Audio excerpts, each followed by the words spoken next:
What's up, model geeks? Hey, it's Brian, and we are back from vacation. And I've missed this chair so much because I don't know. I've had it for a while. I've got the ass groove going on really nicely now. But we had a great time. We drove to Fort Collins, Colorado, and back again, and it was a bit of a trip because we took our new car and put some miles on that little dude, and we did 1,825 miles. That's a long ways. You want to know more about your spouse? That's a great way. That's a great way to learn. But in all seriousness, no, that we had a lot of fun. We saw some beautiful country, if you want to call it country, because it was all desert.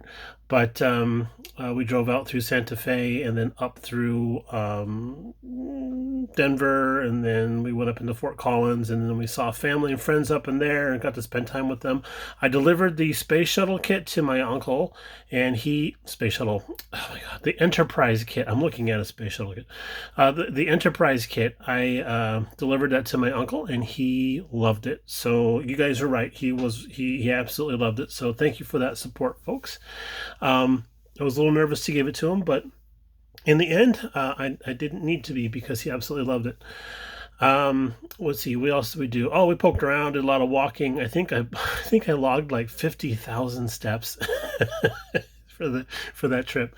So we walked everywhere, and then we got back in the car and drove down through Durango, and then back into Phoenix, Arizona, and round trippy type of thing. But we did find out that the GPS system in our car has an accent.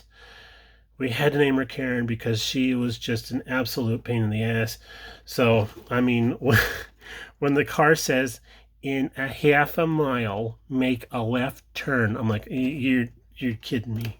I can't make this stuff up. So, and I've tried.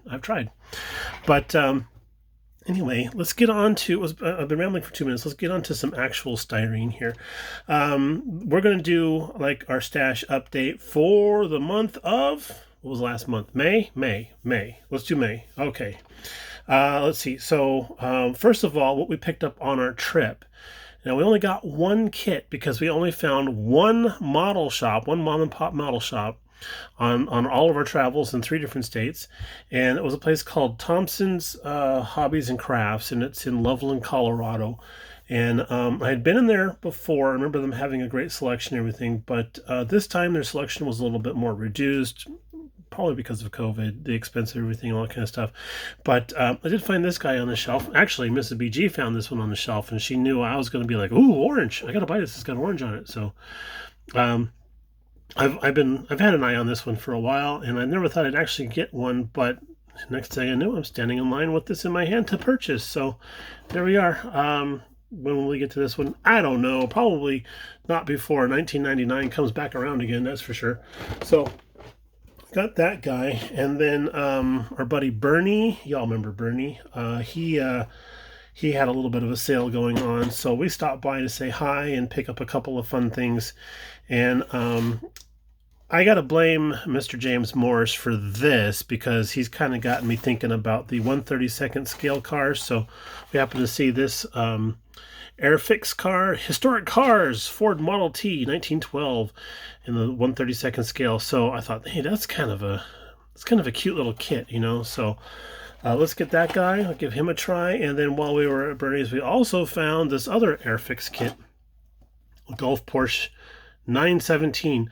917s are awesome. Porsches are awesome. Golf oil livery is awesome. There's everything awesome about this. So, except it has hard plastic tires.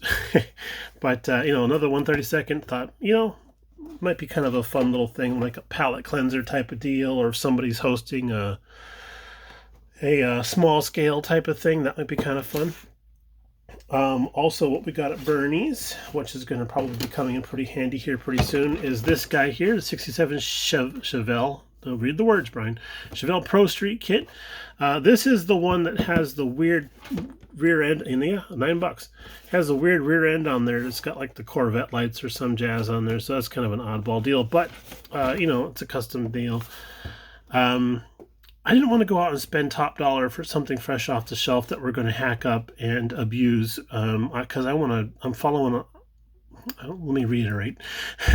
I'm trying to follow along with what Pappy's got going on with the 55 Chevy Pro Stock Pro Street conversion, and I finally found me an affordable donor kit that we can go ahead and try that on. So I have all that stuff saved in the video library, so I can go back and watch it later, because we were far too busy on our trip to be tuning in and watching stuff and whatever.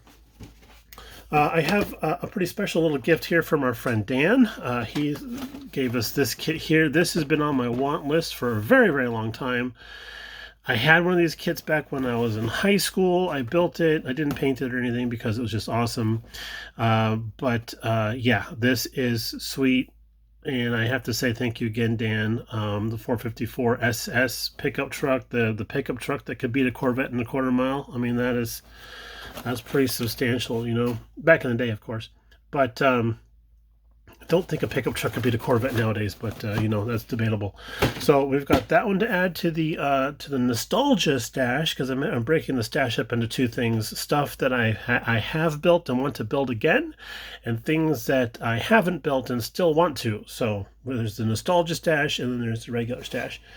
A friend of mine is building he's kind of tinkering with a Thunderbird kit, and that's not my story to tell because he has his own channel, but I'm not going to do any spoilers on that. But I was very inspired by watching him work on that kit, and I thought, cool, let's go out and get one for ourselves. And I picked up this one here on eBay, and it showed up while we were out of town and everything. I was so excited. I got home, I opened this up, I took a look inside, and it's not the same kit.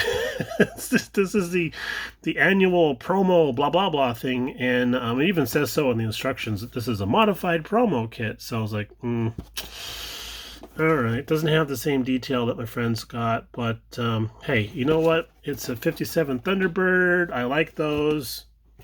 Moving on.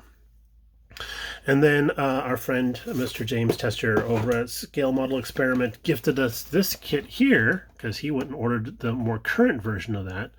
So he gifted this one here, and with the stipulation that he's going to pick something out of our stash at some point in the future, which I'm a little leery about, because I'm sure I know what he's got his eye on. But the Sauber Mercedes C9, I don't think it has a transparent body, but that is very impressive box art. Love the engine up here on the side. Thank you very much, Tamiya, for doing that. That's pretty cool. It doesn't quite fit in the box very well, but I don't care, because, man, I want to build this one here. Decals are a little toasty. I don't mind. I wouldn't mind building this one as just like a test car or something, you know, like that they're running around the track or something. And then the cut the grass. Mrs. BG was like, "You're doing such a good job being, you know, alive and whatever." So let's get Brian a little bit of a surprise. So she ordered this off the Amazon, and showed up here just the day before we left town, and it is this guy here, the 124 scale Jaguar EType Coupe. I love this. I know there's a couple guys out there that got one of these. And one of them, I think it was Bob Boosking, his came and it was crushed. Oh, it was badly crushed. Ours didn't fare all that great, but it did fare better than Bob's. So this was a heartbreaker to hear about what happened to Bob's. But he'd posted some pictures on Facebook and stuff. But ours showed up in good shape, and it's good to go. I can't wait to get started on this one. I know that this one is supposed to have some sort of sink mark issues, probably up here on the hood area where the lugs are for the, what's that thing called? A hinge, yes. Oh, it's been so long. So yeah, there's been a little sink marks up here for the hinge, whatever. I think it's repairable. I think we can work with that. I didn't really see anything. It is molded in red, hooray! But nicely done. The wire wheels aren't molded open. Mrs. BG actually had a critique about that when she was looking at. Oh, they couldn't have molded the wheels open. So that sounded a lot like it right there. But yeah, great kit. It's got the left and right hand drive options. It's got a really nice decal set with all of these gauges and radio faces and stuff like that. So that's really cool. We all know how much we like our dials and gauges and stuff. So can't wait to get into this guy either. So looking forward to that one. So thank you, Mrs. BG, for the awesome gift. I appreciate that very, very much. All right, guys and gals, we're going to go ahead and wrap it up here. Thanks again for tuning in.